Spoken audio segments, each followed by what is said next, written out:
اولین چیزی که در اخلاق اسلامی آمده اخلاق اسلامی را بلند میکرده، این زمین بهشت میکرده برای فرد مسلمان کسی باوری داره به خدای حق و آدمای باوری دار حرمت میکنه. برای ما نمازخوان در کاره یا نه؟ چه وقت میتی نمازخوان خی باشن؟ برای ما روزگیر در کاره یا نه؟ چه وقت میتی؟ برای چه نمازخوان غم میتی؟ برای چه روزگیر غم میتی؟ برای چه قدر نمیکنی ایمانایی او را؟ همین برای ما کسی خدا و پیغمبر ما شناس خوبه یا نه؟ چه قدرش نمیکنی؟ چه دل ما نمیسوزه برای همون؟ میگن اعتماد.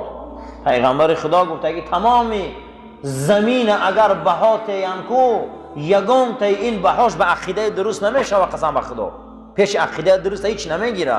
تمام همین زمین یک طرف پر توی ایمانی به خدا و رسول ای بالا دانه. کسی که با ایره دانه ایرم از او بالا دانه. رسول اکرم صلی الله علیه و سلم حدیث دوام دادن که باوری به خدا بهای تمام انهامین زمین قدی تمام انهامین داراییش های. دویم گفته این زینه پایه هست که شما به تمام بلندی میرسه. این چی بده؟ سلام زینه پایه بده که به تمام بلندی میرسی. ایمانی به خدا تو را به عرش میرسونه. ایمانی به خدا پیغمبر شب معراج میروند ایمانی به خدا را بینه که بلال صداهای کلوچ در بهشت میفهمه. میگه یک خشخش قفام قدم میزنه. میگه رنگ قدم زنی های بلال. وقتی که میبیام میگه بلال شب معراج صدای کلوچات در بهشت دیدم. این چی بودمش؟ این باوری های ایمان های اوجا دا به ایمان راه نمیتونده. اوجا قصر حضرت عمر را میبینه،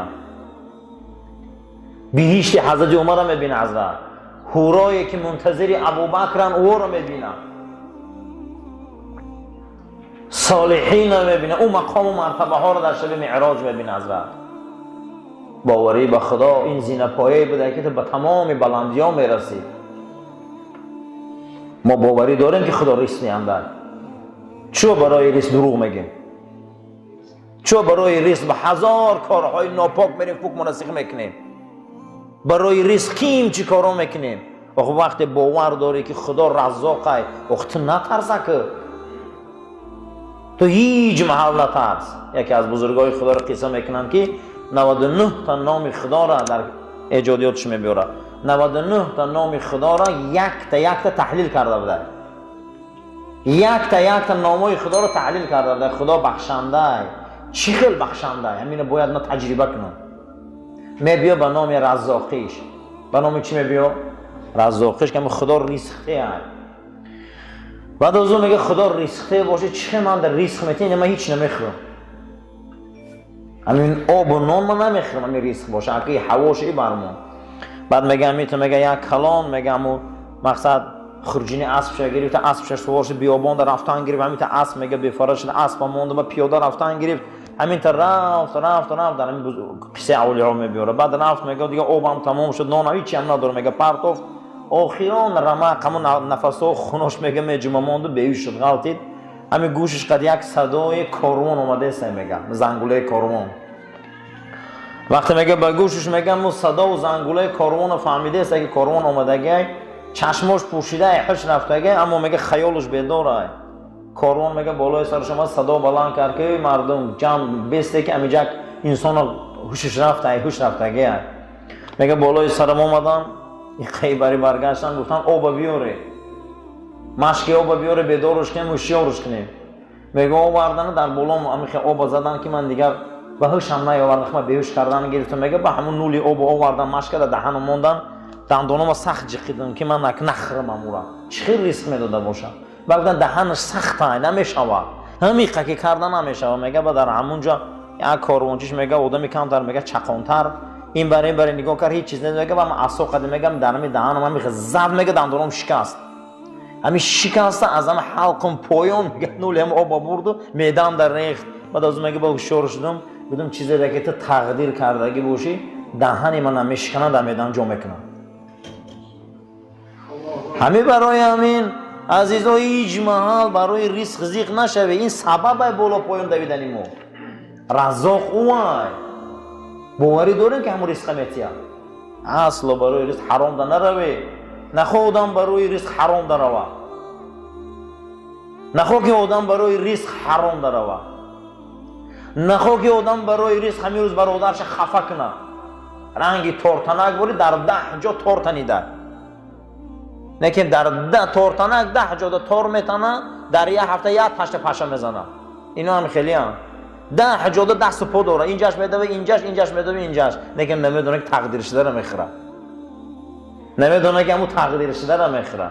با ماینا با همون ریسک حرام ده پگه جوابه، با ریسک شبهه ده جوابه، و ریسک پلیده که خورده با جوابه.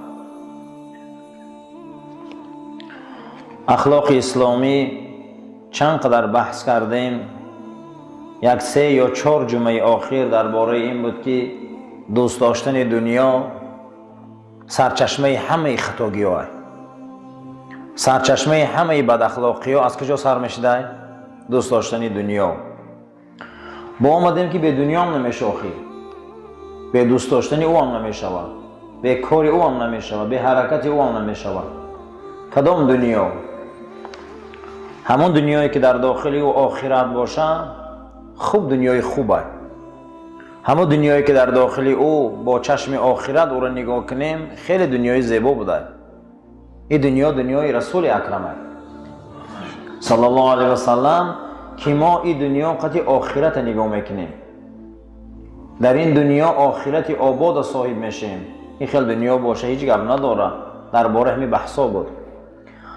2 جمعه آخر ما درباره این بود که یکی از سبب‌هایی که دنیا آباد میشوه همینه که آدم باید مرگ یاد کنه. آدم که مرگ که یاد کرده این دنیا بسیار کارهای بد اخلاقی نمیکنه.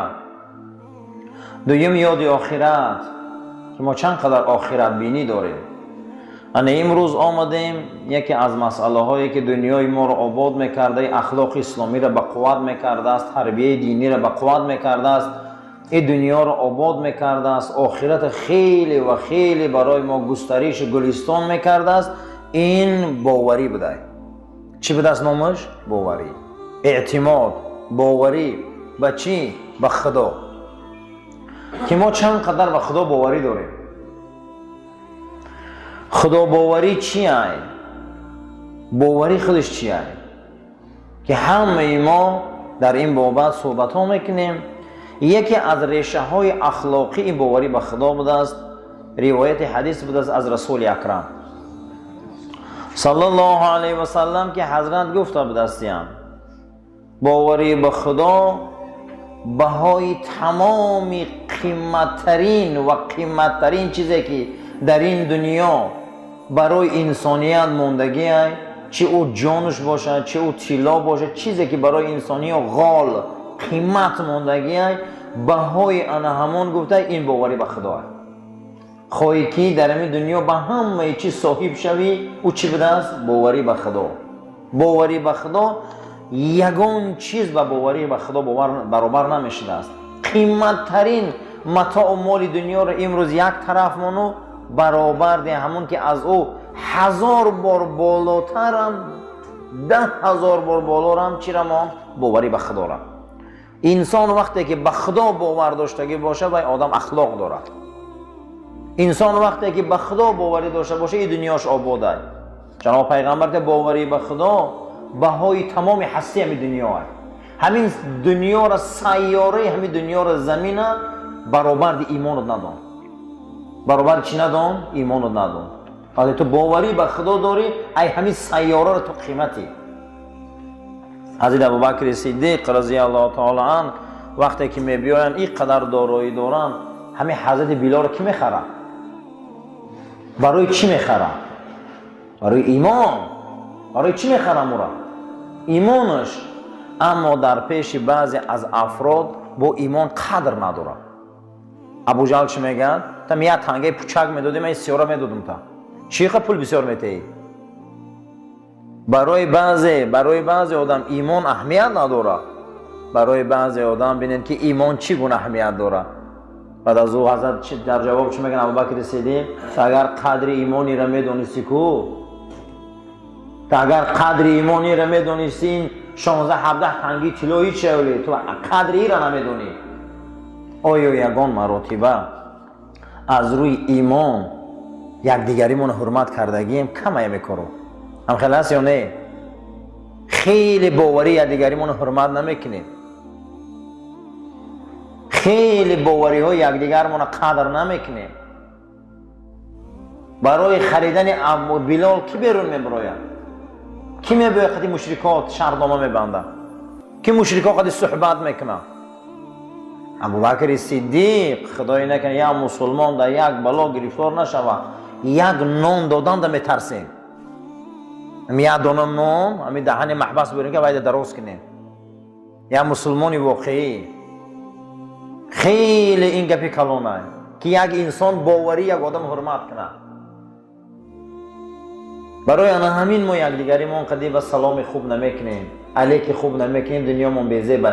ما ایمان یکدیگریمون حرمت نمیکنیم که همه آدم مسلمانی. من نیاخی اولین چیزی که دنیا رو آباد میکرده این چی بوده عزیزان؟ اعتماد، باوری و باوری همون آدم حرمت کردن.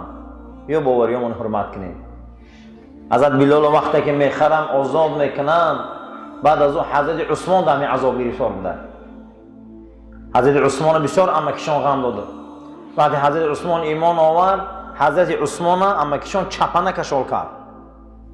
میگه از همه پایان در ستیل پخته و دود ماندگی و در تو آورده در برابر بینیای حضرت عثمان که از شریعت پیغمبر میگردی. همین سیخا را گرم میکرد آورده، میگه در پا میاناش میداشت. همین عثمان علیه السلام، عثمان رضی الله تعالی عنه امکیشان که میگردی. اینم آمد به پول حضرت ابوبکر خلاص کرد. گو من پول میتین، گو چند قی خواهی، گو عثمان آزاد کرد. برای انا همین ابوبکر صدیق ابری هست که از آب ابر و باران او ایمانای ما آب خوردگی هست. من شب دیدم صدیق را به خواب، حضرت علامه اقبال میگه من شب میگه ابوبکر صدیق در خوابم دیدم. من شب دیدم صدیق را به خواب، من شب ابوبکر را به خواب دیدم. از رخساره و چمنی او میگه گل چیندم. آن امن الناس بر مولای ما، او امام رسول اکرم است. پیغمبر اکرم که نماز خوندگیم 13 نماز خوندم. آن امن الناس بر مولای ما، و حضرت پیغمبر امام شد. او رفیق غار است. او پیغمبر خدا را در گور ماند. او خلیفه رسول اکرم است. برای چی مقام را صاحب شده؟ یکم همینه که بلال غلام آزاد کرده، ایمانی وی حرمت کرده، ایمانی عثمان حرمت کرده، حضرت عمر را دعوت کرده، حضرت عثمان خریده آزاد کرده، عبدالرحمن ابن عوف مسلمان کرده، سعد ابن ابی وقاص مسلمان کرده. همون 10 تن از یاری بهشتی را غیر حضرت علی همشون همه حضرت مسلمان کرده. بیا چی به باوریامون حرمت نمیکنیم؟